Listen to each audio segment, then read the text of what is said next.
क्योंकि समय कम है इसलिए मैं चाहूंगा कि दो चार क्योंकि समय कम है इसलिए मैं चाहूंगा कि दो चार ऐसे और मुद्दे हैं जिस पर बात कर लूं। चर्चा है बिहार में राजनीतिक हलकों में कि आप प्रशांत किशोर के टच में हैं और जब से आप उनके टच में आए हैं तभी से आपने नीतीश कुमार के ऊपर सवाल उठाने शुरू कर दिए हैं और प्रशांत किशोर कहीं ना कहीं ये भी कोशिश कर रहे हैं कि आपको कांग्रेस के करीब लाएं। ये केवल महज एक अफवाह है कि इसमें कहीं कोई सच्चाई है, कोई दम है?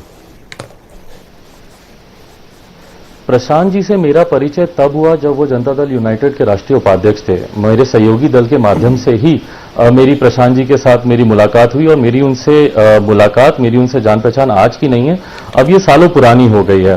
और कहीं ना कहीं वो भी बिहार के विकास की वो बात करते रहे और मैं भी बिहार के विकास की बात करता रहा हूं, जात पात धर्म मजहब से उठकर। तो कहीं ना कहीं वो सिमिलैरिटी लोग ढूंढने का प्रयास करते हैं।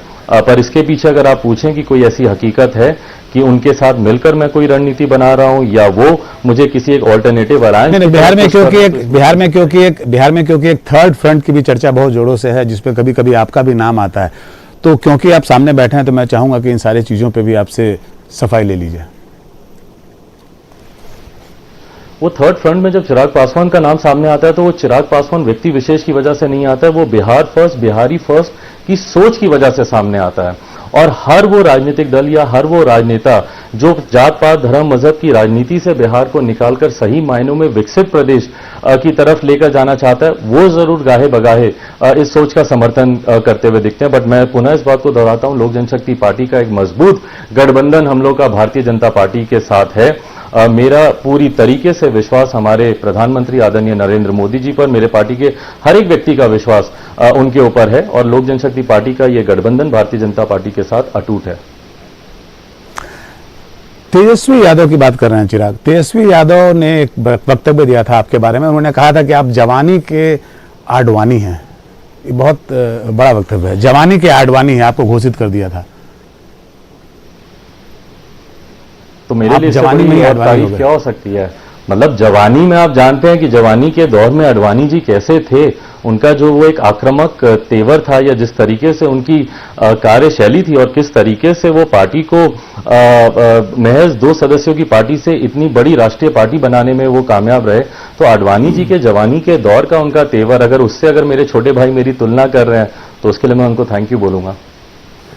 चलिए चिराग, क्योंकि हम कार्यक्रम के अंत की ओर बढ़ रहे हैं, एक सवाल आपसे और। अभी जो राष्ट्रीय जनता दल में जो टूट हुई है, आप जो इस तरह के जो राजनीतिक सेंधमारी होती है पॉलिटिकल पार्टियों में, क्या उसके पक्षधर हैं आप? देखिए, कोई पक्षधर हो नहीं हो, पर संविधान इस बात की इजाजत देता है।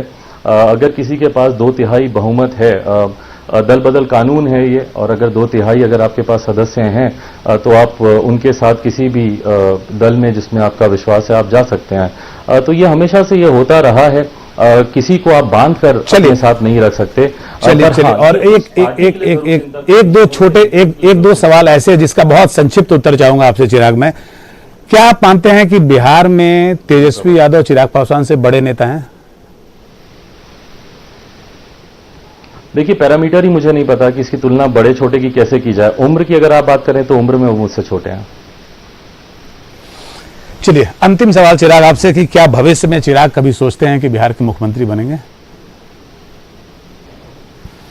क्यों नहीं कोई सोचेगा इस बात को। अगर मैं बिहार के विकास की बात करता हूं तो मैं बिहार से दूर रहकर बिहार का विकास करना संभव नहीं होगा। मुझे या पार्टी को उस पोजीशन में जरूर रहना पड़ेगा बिहार के विकास के लिए। चलिए, बिल्कुल। तो चिराग कह रहे हैं कि अगर बिहार के मुख्यमंत्री के सपने की बात करें तो उसमें उन्हें कोई परहेज नहीं है। चिराग पासवान, इस खास कार्यक्रम में हमसे जुड़ने के लिए बहुत बहुत धन्यवाद। Back to studio.